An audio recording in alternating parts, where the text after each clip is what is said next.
Hey there everyone, welcome back to Gamevine, and my name is Dave, and today we're gonna get shifty while reviewing Shifting Stones from Gamewright. Let's do it.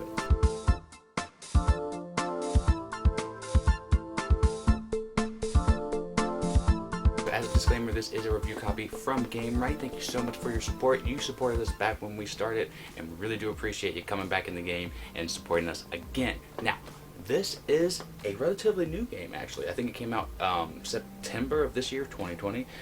And this is kind of a tile shifting game, almost abstract and a tad bit puzzly. And I'm going to be honest, Gamewright, whenever I think of their components, I think there's going to be like a midway component, nothing that's going to blow my mind. But this one, just look at the box. It's beautiful, and the components in here are also super stellar. There's not many in here, but what's in here is top notch. Now, this abstract game is a great two-player game, and it also scales up to 4 players. It's unique in the way that it moves this grid around. It's a 9 tile grid that you're flipping over tiles and shifting them around, and it's interesting.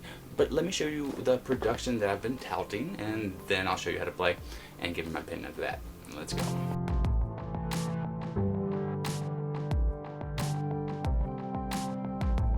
Okay, so this is what comes in the box, and Gamewright really went all out on this game. There aren't many pieces, but what there are super quality. And what I mean by that is these tiles here, I'm not really sure if you can pick it up on camera, but they're 3D. As you can see the sheen, you can see the bumps, and it feels so nice. It's not a linen finish, it's just kind of slick, nice finish. It's very nice. And these already came cut out, so you don't have to knock them out of cardboard, so you didn't have to worry about messing them up. And it's just really thick cardboard, really nice, and they should be, because you're manipulating the heck out of these. And then you get the cards. Now these are linen finish cards, and some of the best quality that I've ever seen. I'm going to be honest, some of Gamewright's cards haven't been this nice, but these right here, this whole game is super top-notch, grade A when it comes to the production. And the back of the cards are really nice. Even though the Gamewright symbols here, it doesn't bother me at all. You have some more introduction cards, and you get the box, and it's just solid. So now let me show you how to play this super simple game, and then we'll give you my thoughts. So this is a game set up for any number of players, but we're just going to be going by the 2-player model. Now you'll hand everyone 4 cards, and then at the end of your turn, you will always draw up 4. And what you're trying to do is reach a set number of cards to play in front of you that's applicable to your number. So for 2 players, it's once you get 10 of these cards in front of you. You'll finish out the round, and then you'll see who has the most points. How do you get these cards, you ask? Well, as you can see, there are numbers and these tablets here that are corresponding with them. Basically, the way that you're looking at the grid is how they have to be oriented. But as you can see, the horse has the boat on the other side, and the flamingo has the fish. And then we have this solo one here, that's the sun and the moon. Now, if they're already on the board, you can just play it in front of you. But if they're not on the board, you can play a card to do one of 2 things. You can discard one card to shift any tile horizontally or vertically.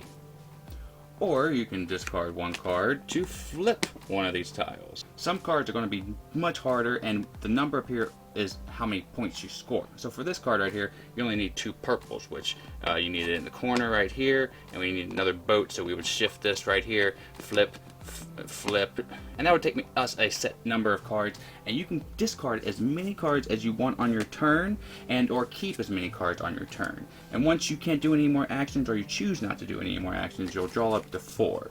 But if you don't want to do any actions on your turn, you can say I pass altogether and draw 2 extra cards and have 6 in your hands, but you can't skip your turn twice. So let's say I had this card right in my hand. It's on the board right now. Boom, I play it. Then I'm going to discard this because this seems really hard.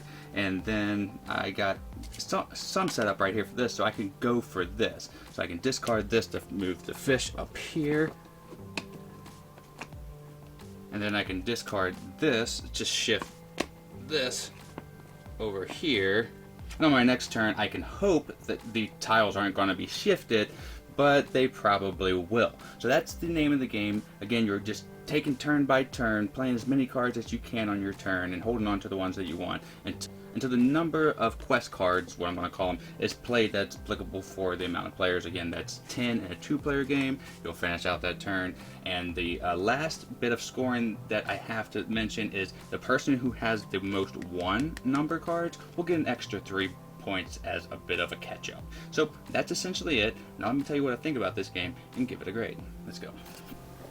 Alright, so that is how you played Shifting Stones. Let's go ahead and give it a grade. It gets a 79 and it gets the Gamevine Play Award. And it deserves it. And I love the components, just moving the tiles around. I really can't convey that or project just the quality of these tiles. Some of the best cardboard that I've seen in quite a while. Coming from Gamewright, it's fabulous. And because they get shifted around, you're going to have to move them around. And I like how they got little chunks missing out of the side. It looks almost weathered but brand new and beautiful. And the game is very thinky. It does take 1 or 2 games of playing this to know which tiles would be best to kind of flip over. And the sun and moon tile, I had trouble getting that to where I really needed it to, but beyond that, I think the cards are relatively balanced. The person that can do the best forward planning and hand management is going to be the best player almost every time, but I think subsequent plays of this, you do get better no matter if you're a logic thinker or you're good at this game. I think it does reward repeat plays. And it doesn't take up too much of a footprint or space on the table, which is huge for me. I love playing 2 players with my partner. Me and her play on the couch. So this one is great for that. It really did surprise me in such a good way. But again, it's nothing that I'm clamoring at the bit to play, but I think this would be a weekly or a bi-weekly play. Again, a nice abstract game. Keep it on the shelf in the living room and pull it out when you're waiting around to do something, because it's not very long. It says 20 minutes. I don't think it's that long. Sometimes you can bust a game out in 15 minutes. Now, a 3-player game, it was good. I didn't play a 4-player game. Will gamers actually like this? It's light. It's definitely a light game. But again, if they like abstract type games, I wouldn't recommend this. I am recommending this. So if you like anything that you've heard, if you're still here, you know if you want this game or not. It's going to be in the description below. You can go ahead and click that link and go pick it up right now. Again, thank you so much, Gamewright, for helping us out with these providing us with review copies. You are the best. And thank you, Vine Nation, for stopping on by and clicking like and subscribe. You could be anywhere, but you're here with us, and I really do appreciate that. So my name is Dave, and until the next time that I see you, have a great rest of your day and a great time with all of you play. I'm out, everybody. Bye.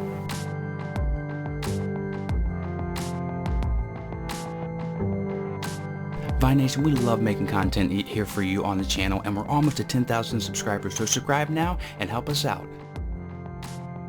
This video right here, I think you'll like. This video right here, YouTube thinks you'll like. Or you can just sit here and watch me dance the dinosaur for a little bit longer.